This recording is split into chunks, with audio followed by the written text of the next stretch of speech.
Yeah, I dated a British girl. We used to get in fights, and I'd always just blame it on the metric system. It wasn't because of that. It was for other stuff. But I'd be like, yeah, she just doesn't know how many ounces are in that thing. She doesn't know. She's just so They have different standards for everything. Yeah.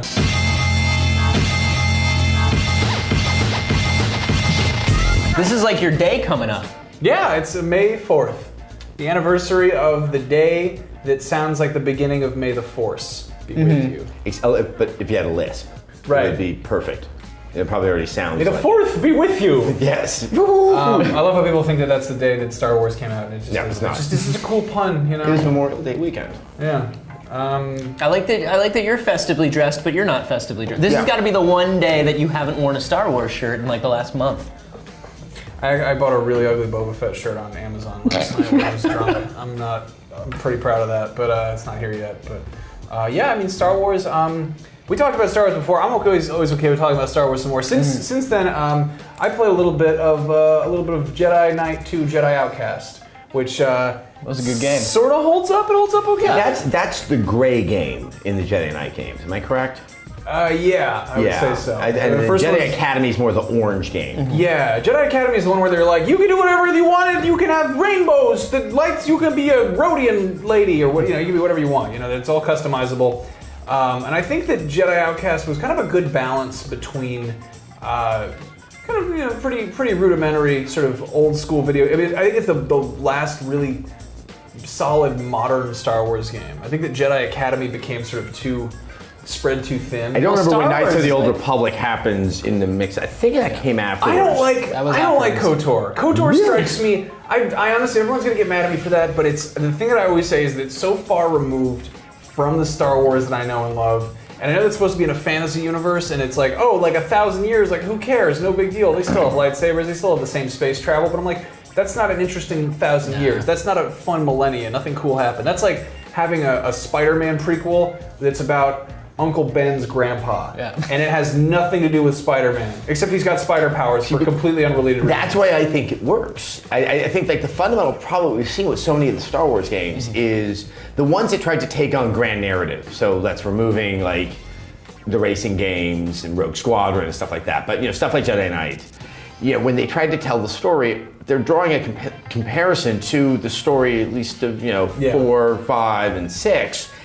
And it just doesn't work because they can't characterize, like you don't have a Han Solo, you don't have Princess Leia. You do. You got Dash Rendar, who's basically a palette swap of Han Solo. Dash Rendar was the shit, okay? See, this is the thing. Star Wars fans, they know this, they're fine with extended canon, but I think for people who aren't like giant Star Wars fans, you're right, like it crushes under the weight of the universe. Yes. Because they're like, this fits in here, but not here. Yeah. You want to know that it's between these two scenes, but we got to get all these characters in to make people happy, and you have to trip a walker in every game, otherwise it doesn't count. Like, but it's also, I think the emphasis on canon I'm fine with, but when you focus on the canon, you can do that to the deficit of fun storytelling. And granted, back then when Jedi Knight 2 came out, storytelling was not very well accomplished. The single biggest problem with the idea of canon in Star Wars is that it's treated as one continuous narrative or one continuous continuity, as opposed to treating it like comic books where there's kind of soft retcon. Like Star Wars Holiday Special, for instance, or like the Ewok movies. Technically those are canon, and they're just sort of ignored. Like there's one solid kind of There's something about Wilford Brimley being canon that kind of warms my heart, though. B. Arthur is a singing barmaid. I really like that. A cross-dressing Art Carney is very important. Compare that to like the Marvel universe, or compare that to the DC universe, where things are completely stupid, and there sort of are just. I mean, there's infinite Earths. There's different versions. Why can't there be like a golden age of Star Wars and then like a silver age and so forth? Yeah. And like, I think it's just the problem is trying to anal retentively organize everything. Shadows of the Empire, though, I think really works because it's such a simple concept. They're like, what happened between Empire and Jedi? Yeah. Like that, and then you're like, oh, I've seen both those movies. I want to know what happened there. And it's like, what happened? Well, there was an asteroid belt, and there was an IG-88 walking around like that a lot, and Boba Fett. That's what I'm saying, is like stuff like that does work better because it's narrow in its scope. It's not like, here's carte blanche, but it must work inside of the canon. Yeah. And I think KOTOR, because I also think the gameplay was a lot of fun, but it was so far removed, but it did have the elements that you would want to see in a Star Wars game, that it didn't get crushed under the weight of canon and trying to find relevance to the stuff that had been done so much better in the movies. Well, the ones that I like are the ones that you were talking about before, where it's like they simplify it and they stick to one or two of these concepts or cool things. Like the two most memorable ones in my head, the ones that I love the most, are the 2 arcade games. The original 80s arcade game, like I remember that. Like that was probably the second arcade game I ever played. It was probably Pac-Man, and then the sit-down version of just like raiding the Death Star over and over. And then when Sega did the Star Wars trilogy arcade game, I loved it because it's like, all right, lightsaber, okay, destroy the Death Star, okay, shoot a blaster, let's do it again. It's taking scenes from Star Wars and turning them into game mechanics, which is a cool. I mean, like as sick as we might be of the Hoth battle, like doing the whole fighting in AT-AT, like that's a thing that doesn't have really a parallel in reality. Like there's no, like you can't be like, oh, it's World War II, that part where they fought the big armored elephants. They didn't take tanks around Hannibal's elephant army? It took a very long time. The tanks were very slow and the elephants would just eventually walk away. But no, I mean, I think I'm just picturing 2 British guys now with twine running around a Panzer. This is gonna work!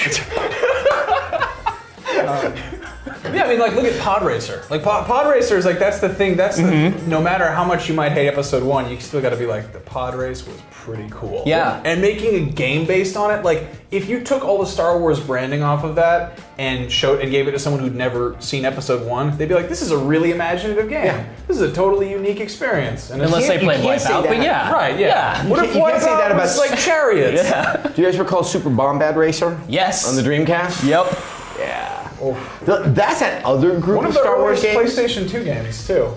I remember it was on Dreamcast. It came out on PS2 later, and it was sort of like everyone's like, "Wow, this is a PS2 game." Because this is the other thing. It's a license. It's a lucrative license with recognizable characters to children. So it's got to fit. It's got to plug into all those things. There's got to be a kart racer because everything was a kart racer then. Yeah. And that's where you wind up with like some really bad Star Wars games. I mean, it's all these characters with really big heads. I mean, they're not just regular racing, they're having some super bombad racing. It's not regular racing, it's not even bombad racing. What's the health circumstance bombad under which their heads expanded? I mean, I actually felt more concerned for them than lower pressure on Coruscant. They entered someone entered an NBA Jam cheat code. That's what happened there. In the entire universe. Yeah, I feel like somebody at LucasArts didn't get the memo that those were cheats from other games. They're like, oh hey look, GoldenEye, they got big heads. Oh look, NBA Jam, they got big heads. Let's make a game about people with big heads too. And it's like, no. Star Wars Demolition was an awesome game. It was a good game. Wow, I hadn't thought about that. Vigilante 8 with Star Wars, and it didn't make a whole lot of sense, but who cares? It worked. I like that. I liked Battlefront when it first came out too. Battlefront was really good. I liked it in concept. I never thought that game fully executed on what it was supposed to be doing. I know Battlefront 3 is the thing that everyone wants. I think people should now start to wean their love for it away. Looks like circumstances with the Disney acquisition and the closing of LucasArts. I mean, yeah, they're probably going to license it out here and there, but to what you said, it's a very lucrative license.